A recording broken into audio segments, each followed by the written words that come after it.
Welcome to Goshen Prepping. Thanks so much for joining us. I have a question for you. This is not a rhetorical question, by the way. You seriously need to think about this and answer this question. Do you consider yourself to be a short-term prepper, a long-term prepper, or a lifetime prepper? Now, I could say, are you not a prepper at all? But if that's the case, you're probably not watching this video. So let's go ahead and look through all three of these and look at the advantages of each. And I want to basically show you as we get toward the end of the video that one has a serious advantage over the others, and that's what you should be shooting for. All right, first off, short-term preppers. I look at a short-term prepper, somebody who looks for just obviously very small short-term problems that may be occurring, maybe what, 3 days worth of problems. Maybe the power goes out for a day or two, so they have enough food and water stockpiled for 3 days. Maybe those 3 days are actually something stockpiled in their car. They have enough canned food, enough toiletries. And by the way, this doesn't seem all that far-fetched, even though you're like 3 days. Come on, what's going on? I'm a prepper here. That's what the government recommends, by the way. When you go to like FEMA or the CDC, some of the stuff on there is you should have 3 days worth of stuff. Sometimes they go up to 7 days. And in my opinion, 7 days is still short term. You can't really do a whole lot in 7 days. I mean, I'm going to be honest with you. Having 7 days is by far better than doing nothing at all. Because there are a lot of like natural disasters, I could say, that could actually put you in a situation where 7 days is good. Maybe you live up north like we do in Michigan and you get some nice snowstorms coming through, and having enough stockpiled for 3 or 4 days as you lose power, sure. Having a sleeping bag for that situation or a tent for in your house sounds good. Down south, maybe you have like hurricanes coming through. I mean, the list goes on and on, obviously. So 7 days does have its advantages, but personally, and this is me, I want your opinion on this too. I don't think people who prep for 7 days or less aren't really preppers. I think they're people simply just living to the government. It gives them a little bit of peace of mind. Yeah, I hope nothing gets worse than that. Okay, there you go. So there you go. So secondly, long term. What would you consider to be long term? Put that in the comments below. I would think a long term prepper is somebody who preps up to maybe 10 years. I don't even want to put a number on that, possibly even up to 20 years. That is long term.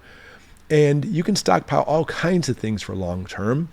One of the things that comes to mind, I think of often, is rice and beans. Has advantages, has all the proteins you need.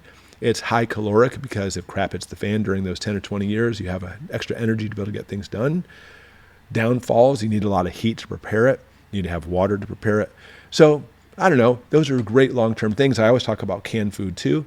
A lot of people think about freeze-dried food, but canned food will last 10 or 20 years also, and it is so much more inexpensive. So either way, freeze-dried food, canned food, rice and beans, you're a long-term prepper. In those situations, maybe you even have like a water filter or rainwater catchment.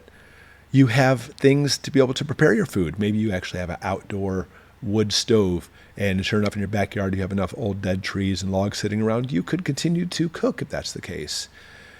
Obviously, the list goes on, isn't it? Lots of things that when we look as far as preparedness goes are for, long term, 10 or 20 years. And I really want to stress, obviously, that should be your first real goals as a prepper. I mean, obviously the first goal, 7 days, sure, short term, but that's pretty easy to fix, isn't it? One grocery store shopping trip will take care of that. You should be obviously preparing for at least 10 or 20 years of having things set back. Think about it this way.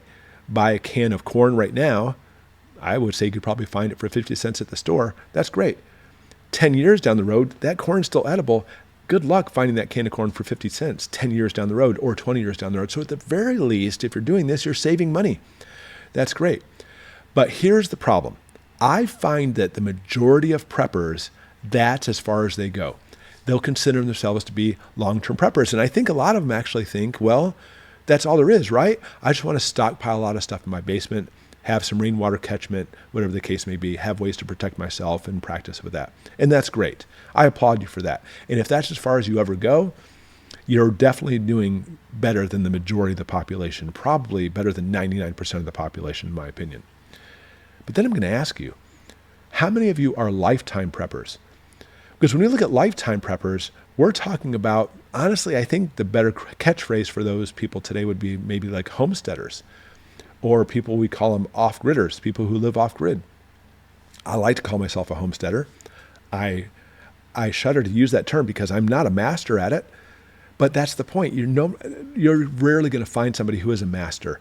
Continuing to practice and striving in that direction should be your goal. In other words, I implore you, instead of just focusing on short term, let's almost not even consider them to be preppers. And instead of being with content being a long-term prepper, I think every prepper should have a goal to be the lifetime prepper, in which at this point you could literally live in your house and never have to interact with another person, never have to go to the grocery store, never have to go to the doctor. You're planned for all contingencies. If somebody trying to come into your home, you can protect it. You're prepared for, with a garden, for hunting, and the list goes on and on and on and on. This, I'm not saying this is even achievable with everybody. I know there's actually a lot of long-term preppers who live in the city or even in the suburbs, and they would love to have an orchard outside and a massive garden and water coming out from a stream by their house, and the list goes on. I know a lot of people would love that, but I'm telling you that should at least be your goal. You should keep that in mind. My family and I have been prepping for decades, and it's been a goal for us to be that lifetime / homesteading prepper.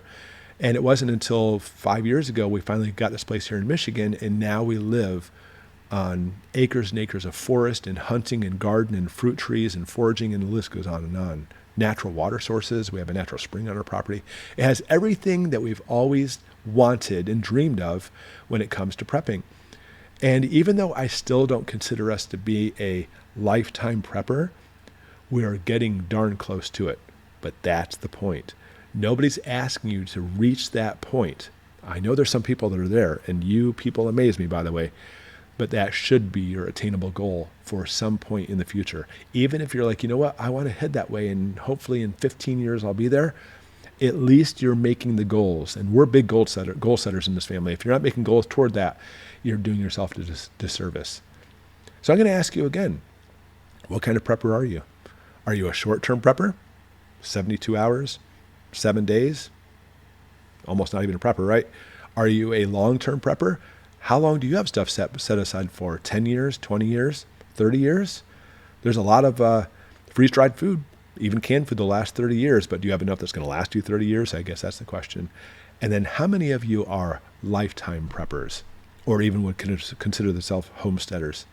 I really want to know. Put it in the comments below. But then here's the last question, and these are the people I'm going to applaud and admire the most. How many of you out there, you're lifetime preppers, could have it so if civilization collapsed and fell outside your property, you could still live a totally normal, happy life without ever having to go to a grocery store, without ever having to go to an auto mechanic, without ever having to go to a hospital again? How many people have reached that pinnacle? That should be all our goals. It's our goal, but again, it's not necessarily reaching that goal is the important part. Working toward it is the most important thing, because this journey is a journey. It's not a destination. Thanks for watching.